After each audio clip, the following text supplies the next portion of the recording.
గురుగారు, శ్రావణ మాసం దీన్ని కొన్నిసార్లు మాట్లాడాం.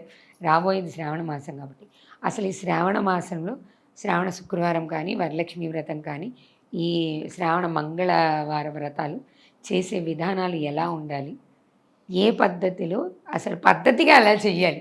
ఏ పద్ధతిలో కాదు, పద్ధతిగా ఎలా చెయ్యాలి? బాగుందమ్మా, మంచి మాట. జూలై 25వ తారీఖు నుంచి శ్రావణ మాసం ప్రారంభమవుతుంది. ఈసారి 5 శుక్రవారాలు వచ్చినాయి. ఎందుకంటే మొట్టమొదటి రోజే శుక్రవారం కాబట్టి కదా, 5 శుక్రవారాలు వచ్చినాయి. శ్రావణ మాసం చాలా విశేషమైనటువంటి మాసం.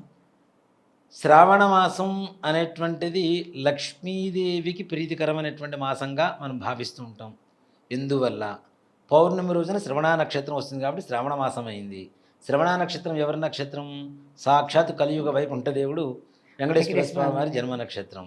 ఆయన హృదయంలో ఉండేటువంటిది వక్షస్థలం లక్ష్మీదేవి కాబట్టి ఆయనకి ఇష్టమైనటువంటి మాసాన్ని అమ్మవారికి ఇష్టమైనటువంటి మాసంగా ఒక భావన చేస్తూ ఉంటాం.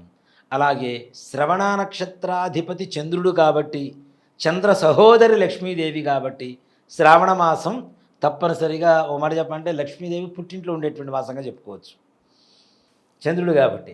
సో ఆ విధంగా శ్రావణ మాసం లక్ష్మీదేవికి చాలా ప్రీతికరమైనటువంటి మాసంగా చెప్పుకోవచ్చు.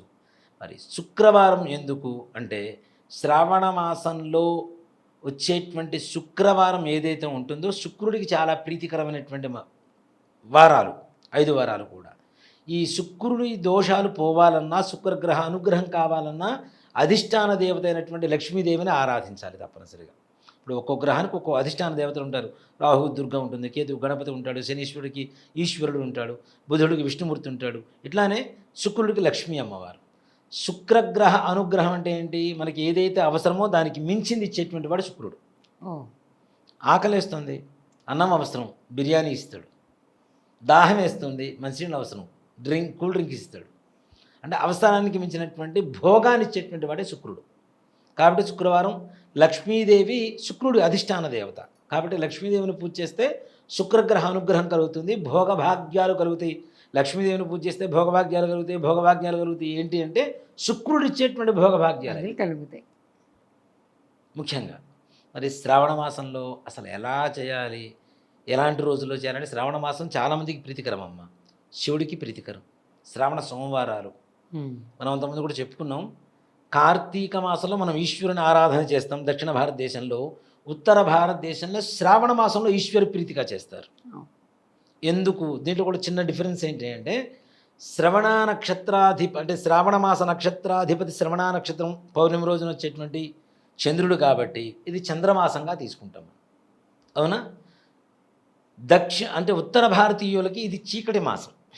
ఓకే, వాళ్ళది సౌరమానం కదా, సౌరమానం, చంద్రమానం కాదు. ఇది చీకటి మాసం కాబట్టి చీకట్లో ఉన్నప్పుడు కాపాడేది ఎవరు అంటే ఈశ్వరుడు అని చెప్పి నమ్ముతారు. కాబట్టి శ్రావణ సోమవారాలు అక్కడ శివుడికి అభిషేకం చేస్తారు. కాశీలో కూడా శ్రావణ మాసంలో ఉన్నంత బిజీ కార్తీక మాసంలో ఉండదు. కార్తీక మాసం దక్షిణ భారతీయులు మాత్రమే వెళ్తుంటారు, సౌత్ ఇండియన్స్ ఎవరు ఉండరు అక్కడ పెద్దగా. కార్తీక మాసంలో మనం ఎందుకు చేస్తాము అంటే, కార్తీక మాసంలో వచ్చేటువంటి పౌర్ణమికి కృత్తికా నక్షత్రం వస్తుంది. కృత్తికా నక్షత్రాధిపతి రవి కాబట్టి అది మనది చీకటి మాసంగా చేస్తాం, మనం ఈశ్వరుని ప్రార్థిస్తాం. ఇక్కడ చంద్రమాసం, అది రవి మాసం. సో కాబట్టి ఈ విధంగా ఎక్కువగా వాళ్ళు ఈశ్వరుని ఆరాధన చేస్తుంటారు శ్రావణ సోమవారాలు. అలాగే శ్రవణ నక్షత్రం స్వామివారి వెంకటేశ్వర స్వామివారి జన్మ నక్షత్రం కాబట్టి శ్రావణ శనివార వ్రతాలు కూడా చేస్తుంటారు. 7 శనివారాల వ్రతం కూడా శ్రావణ మాసంలోనే ప్రారంభిస్తూ ఉంటారు. దాంతోపాటు ముఖ్యంగా లక్ష్మీదేవి ప్రతిరోజు లక్ష్మీదేవి పూజ చేస్తూనే ఉంటాం, ప్రతి వారం చేస్తూనే ఉంటాం. కానీ శ్రావణ మాసంలో పౌర్ణమి ముందు వచ్చేటువంటి శుక్రవారం, 2వ శుక్రవారం అని కాదు, నెలలో సామాన్యంగా 4 శుక్రవారాలు వస్తాయి కాబట్టి 2వ శుక్రవారం చెబుతున్నాం. కానీ ఈసారి 5 శుక్రవారాలు వచ్చినప్పుడు పౌర్ణమి ముందు 8వ తారీఖు ఒక శుక్రవారం వచ్చింది. ఆ రోజున వరలక్ష్మి వ్రతం అయింది. వ్రతంలో కూడా కథలో కూడా ఏం చెప్తారు అంటే, పౌర్ణమి ముందు వచ్చేటువంటి శుక్రవారం అని చెప్తారు. అంటే అది 2వ వారమా 3వ వారమా తీసి పక్కన పెడితే పౌర్ణమి ముందు వచ్చే శుక్రవారమే ప్రాధాన్యత. 8వ తారీఖు ఆగస్టు. దీంట్లో ముఖ్యంగా వరలక్ష్మీ వ్రతం ఎలా చేయాలి అనేటువంటి విధానం తెలుసుకునేదానికంటే, వరలక్ష్మీ వ్రతం ఎలా ఉండి చేస్తే బాగుంటుందనే చెప్తాం ముఖ్యంగా. అందుకే ఏ పద్ధతిలో కాదు, పద్ధతిగా ఎలా చేయాలి. ఇక్కడ చారుమతి అనేటువంటి ఒక స్త్రీని వరలక్ష్మీదేవి ఎంచుకొని అమ్మవారి కలలో కనపడి, నేను వరలక్ష్మీదేవిని, నువ్వు పౌర్ణమి ముందు వచ్చేటువంటి శ్రావణ మాసంలో వచ్చేటువంటి శుక్రవారం రోజున నన్ను కొలిస్తే నీకు అన్ని అష్టైశ్వర్యాలు భోగభాగ్యాలు ఇస్తానని చెప్పి చారుమతి అనేటువంటి స్త్రీకి కల్లో కనపడి అమ్మవారు చెప్తుంది. అవునా? ఆ పట్టణంలో అంతమంది స్త్రీలు ఉన్నప్పుడు చారుమతినే ఎందుకు ఎంచుకుంది అనేదే వరలక్ష్మీ వ్రతం. ఓ, అది అసలు విషయం. అసలు వ్రతం అదే. ఇప్పుడు చారుమతి అనేటువంటి ముత్తైదువ భర్తను ప్రేమగా, బాధ్యతగా, దైవంగా భావిస్తూ పూజ చేసింది. అత్తమామల్ని ప్రేమగా చూసుకుంటూ వాళ్ళకి కావాల్సిన అవసరాలు తీరుస్తూ ఉంది. పిల్లల్ని బాధ్యతగా చూసుకుంటూ ప్రేమగా మంచిగా పెంచుతూ ఉంది.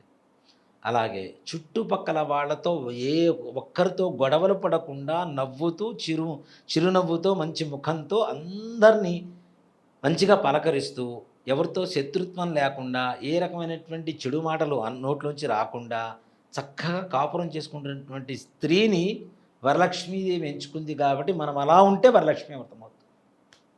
అలాంటి పద్ధతిలో ఉండి చెయ్యాలి. చేస్తే వరలక్ష్మీ వ్రతం అవుతుంది.